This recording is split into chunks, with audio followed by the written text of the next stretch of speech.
C'est pas tous les jours qu'on a de la science-fiction sur France Télévisions.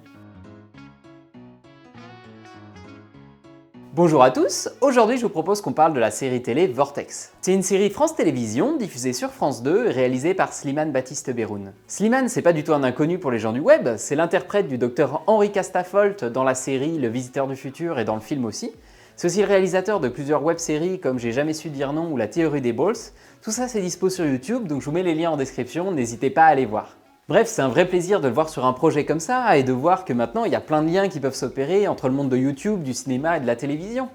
Bon, et sinon, ça parle de quoi Vortex? Eh ben, c'est une série qui se passe en 2025, c'est l'histoire de Ludo, un flic qui a perdu sa femme il y a 27 ans de cela, mais un beau matin, grâce à des lunettes de réalité virtuelle, il arrive à créer un vortex temporel et communiquer avec son ex-femme Mélanie quelques jours avant qu'elle ne meure. Ensemble, ils vont donc devoir tout faire pour éviter la mort de Mélanie, mais c'est pas sans conséquence, parce que le moindre changement qui se passe dans le passé peut modifier profondément le présent aussi.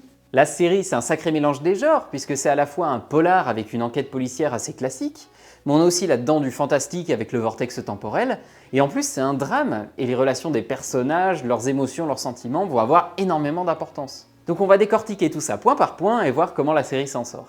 Du côté du fantastique, j'ai trouvé que le concept du voyage temporel est super bien exploité.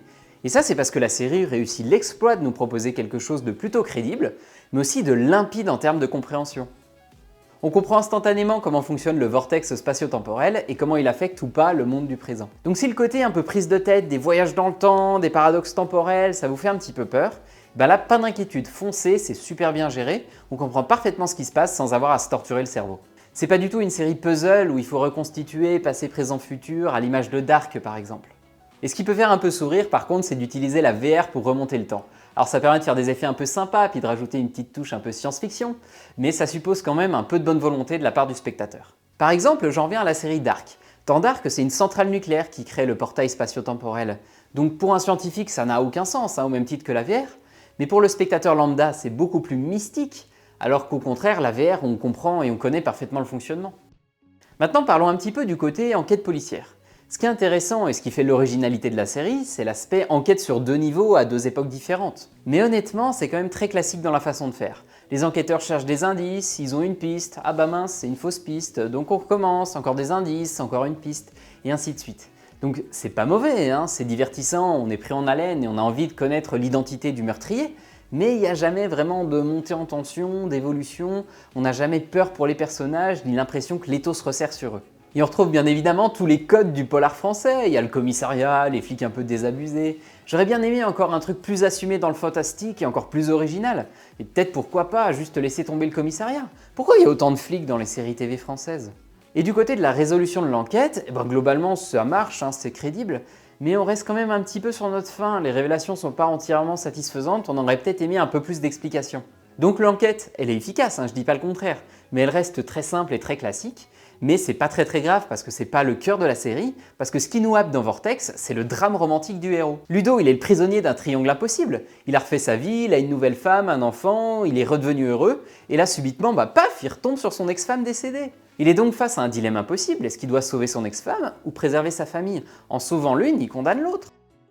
Tout cet aspect, il est vraiment bien fait, on comprend les questionnements moraux qui traversent les personnages, et souvent on se demande ce que nous-mêmes on aurait fait à leur place. C'est vraiment quelque chose qui me faisait peur avant que je commence la série, j'avais des a priori un petit peu nuls, je me disais c'est une série France Télévisions, on va voir quelque chose d'un peu facile, un peu superficiel, mais heureusement c'est pas le cas du tout.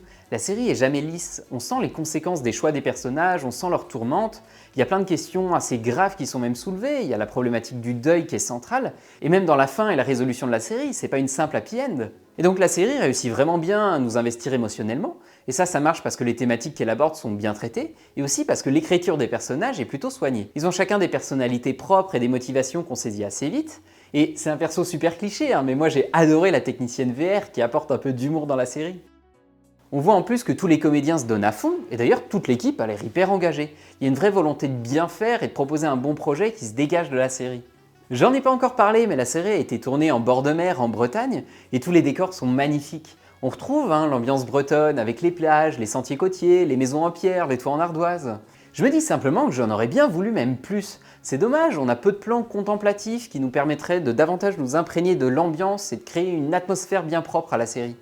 Et pour les scènes de réalité virtuelle, la série utilise la technologie du volume. C'est une technologie qui a été popularisée par la série The Mandalorian de Disney, et elle consiste à remplacer les fonds verts par des écrans, ce qui permet donc beaucoup plus d'immersion pour les acteurs. Le hic de cette technologie, c'est que c'est pas encore parfaitement abouti. On sent encore les écrans, ça fait des scènes un peu confinées, mais là dans le cas présent c'est parfait, puisque c'est précisément des scènes en réalité virtuelle. Donc les limites de la technologie, elles servent à la compréhension de l'histoire et à la direction artistique. Voilà, je crois que je vous ai dit l'essentiel sur Vortex. C'est une série qui est vraiment bien, c'est pas une révolution, mais c'est un projet sincère qui a beaucoup de qualité. C'est dommage, c'est peut-être un peu trop sage sur tout l'aspect polar. Mais par contre, c'est une série qui tente des choses en mettant le voyage dans le temps au cœur de son intrigue. Et en plus, elle nous questionne, elle nous fait ressentir tout plein d'émotions. Elle est dispo totalement gratuitement sur France TV. C'est un projet qui est fait avec amour, ça vaut le coup de lui donner une chance. Et maintenant, pour tous ceux qui ont déjà vu la série, spoiler! Comme je le disais, je suis resté un petit peu sur ma faim lors de la révélation du coupable. Pourquoi il a tué Mélanie finalement? Ok, il l'aimait, il l'a stalké un petit peu. Mais qu'est-ce qui a déclenché sa folie meurtrière? Pourquoi en 98 soudainement? Qu'est-ce qui a été le déclic? On pénètre jamais dans sa psyché et j'ai jamais vraiment compris pourquoi il commet ces différents meurtres. Et sur les 4 femmes qu'il a tuées, il en tue 3 de la même manière, mais pas la 4e.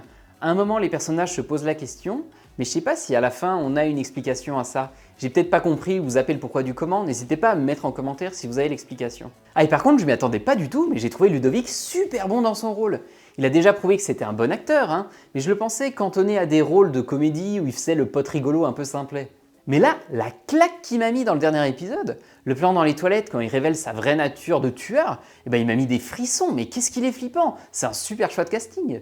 Du côté du scénario maintenant, pendant toute la série, Mel et Ludo font une fixation sur il faut arrêter le tueur. Alors oui, dit comme ça paraît un peu normal, mais on a l'impression que pour eux, c'est la seule issue pour s'en sortir, c'est de capturer le tueur. Et en l'occurrence, c'est pas vrai du tout, elle pouvait juste se barrer, il n'y avait plus de problème.